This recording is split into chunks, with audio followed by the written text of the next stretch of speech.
അടച്ചിട്ടുകൊണ്ട് നിരന്തരമായ സമരത്തിലേക്ക് പോകുവാൻ ഈ കോർഡിനേഷൻ കമ്മിറ്റി തീരുമാനിക്കേണ്ടി വരും. അതാണ്. അപ്പൊ അങ്ങനെയൊന്നും നിങ്ങൾ ആരും ആശങ്കപ്പെടേണ്ട കാര്യമില്ല.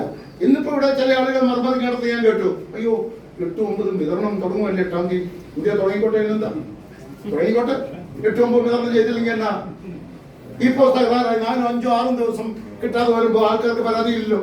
അപ്പൊ 8-9 നമ്മുടെ ജീവിക്കാൻ വേണ്ടിയുള്ള സമരത്തിന് വേണ്ടി കടയടച്ചിട്ടാൽ അത്ര വിഷമമുള്ള ആളുകളാണോ റേഷൻ വ്യാപാരികൾ?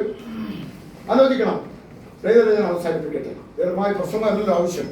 ഇന്ന് ഈ കോർഡിനേഷൻ മേഖലാ സമ്മേളനത്തിൽ പങ്കെടുത്ത മുഴുവൻ ആളുകളെയും ഞാൻ ആത്മാർത്ഥമായി അഭിനന്ദിക്കുകയും ഞങ്ങൾ ആഗ്രഹിച്ചതിനേക്കാൾ ഭംഗിയായി എല്ലാ ജില്ലകളും ഞാൻ നോക്കി, തിരുവനന്തപുരം മുതൽ കൊല്ലം, പത്തനംതിട്ട, ആലപ്പുഴ, കോട്ടയം, എറണാകുളം, ഇടുക്കി, എല്ലാ സ്ഥലത്തു നിന്നും ആളുകൾ വന്നിരുന്നു. അതാണ് നമ്മുടെ കോർഡിനേഷന്റെ ബലം, അതാണ് നമ്മുടെ ശക്തി. റേഷൻ വ്യാപാരികളെ വിശ്വാസത്തിലെടുത്തുകൊണ്ട് പോകുന്ന സുശക്തമായ ഒരു നേതൃത്വം ഈ കോർഡിനേഷൻ കമ്മിറ്റിക്ക് ഉണ്ട്. അതുകൊണ്ട് നിങ്ങൾക്ക് പൂർണ്ണമായി വിശ്വസിക്കാം. ഞങ്ങളെ വിശ്വസിച്ച് തന്നെ നിങ്ങൾക്ക് മുന്നോട്ട് പോകാം എന്ന് പറഞ്ഞുകൊണ്ട് നിങ്ങളുടെ എല്ലാ അനുമതിയോടുകൂടി ഈ മേഖലാ കൺവെൻഷൻ ഔപചാരികമായി ഉദ്ഘാടനം ചെയ്യുന്നു.